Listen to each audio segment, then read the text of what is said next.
तो पगड़ी उछाल प्रदर्शन का आलम यह है कि ईरान में मौलाना दहशत में है। कई वीडियो सामने आए हैं जिसमें मौलाना पगड़ी बांधते हुए नजर आ रहे हैं, कहीं मौलाना भागते हुए नजर आ रहे हैं। सोचिए ये ईरान की तस्वीर है, वही ईरान जो मुस्लिम बहुल देश है, जहां के सुप्रीम लीडर मुस्लिम हैं, जहां के राष्ट्रपति मुस्लिम हैं। उस देश में मौलाना आम लोगों के आक्रोश से डरे हुए हैं। हालांकि ये तस्वीरें सोशल मीडिया पर वायरल है।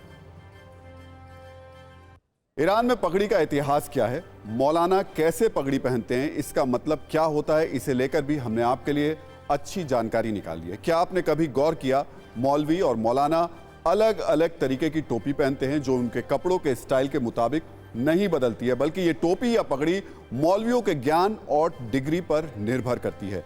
ईरान में भी यही परंपरा लागू होती है। ऐसी ही एक पगड़ी को ईरान में इमामा कहा जाता है, जिसका इस्तेमाल शिया समुदाय में किया जाता है। ये इमामा सफ़ेद और काले रंग का होता है और ये सिर्फ वही मौलवी पहनते हैं जिनके पास मजहबी तालीम में डॉक्टरेट की उपाधि होती है।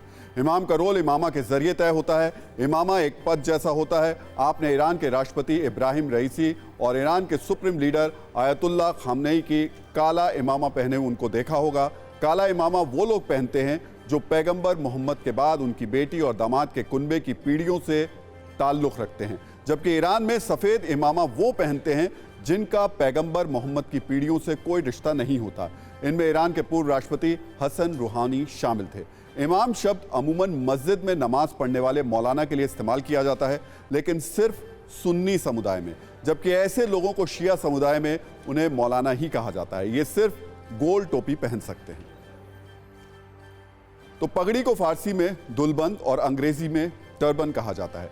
कई इतिहासकारों के मुताबिक भारत, मध्य पूर्व, यूरोप और अफ्रीका के हिस्सों में धूप, बारिश और ठंडी हवाओं से बचने के लिए पग पहनने का चलन था, लेकिन बाद में इसे आस्था और इज्जत से जोड़कर देखा जाने लगा। दुनिया के अलग अलग देशों में कई तरीके की पगड़ियों की परंपरा है और इससे जुड़ी अपनी धार्मिक भावनाएं हैं। उसी की कुछ तस्वीरों को मैं आपको दिखाना चाहूँगा।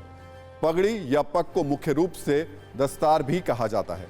तो हम अलग अलग पगड़ियाँ ये आपके सामने रख रहे हैं। इसमें से एक सिख पगड़ी है, ईरानी पगड़ी, ये तालिबानी पगड़ी है, आपने कई बार देखी होगी, भारतीय पगड़ी, और ये मुस्लिम पगड़ी है। ख़ासतौर से जो ईरान में पगड़ी आपको देखने को मिल रही है, जो मौलानाओं को टारगेट किया जा रहा है, वो इसी को किया जा रहा है। सफ़ेद इमामा का चलन, इसको हम कह रहे हैं सफ़ेद, इसको इमामा के तौर पर देखा जाता है।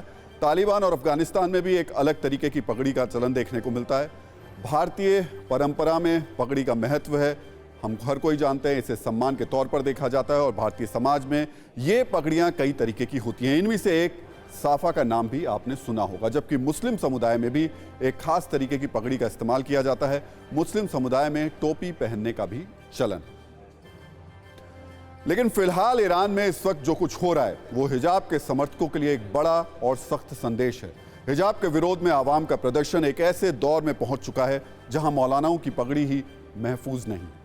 हालांकि हिजाब की आग सिर्फ ईरान तक नहीं है, बल्कि इस आग की जो आंच है वो हिंदुस्तान तक देखने को मिल रही है। पिछले कई दिनों में भारत में अलग अलग तरीकों से हिजाब को लेकर विरोध प्रदर्शन हुए। इसी की एक तस्वीर केरल से भी है, जहां कोझिकोड टाउन हॉल के सामने मुस्लिम महिलाओं ने हिजाब में आग लगा दी। मुस्लिम महिलाओं ने ईरान में हिजाब विरोधी आंदोलन के साथ एकजुटता दिखाते हुए हिजाब जलाया। यानी अब हिजाब से आज़ादी की लड़ाई दुनिया के तमाम मुल्कों में शुरू हो चुकी है, जहां महिलाएं कट्टरपंथी, दकियानूसी और रूढ़िवादी विचारों की सत्ता से आंख मिलाकर कह रही हैं कि हिजाब अब और नहीं।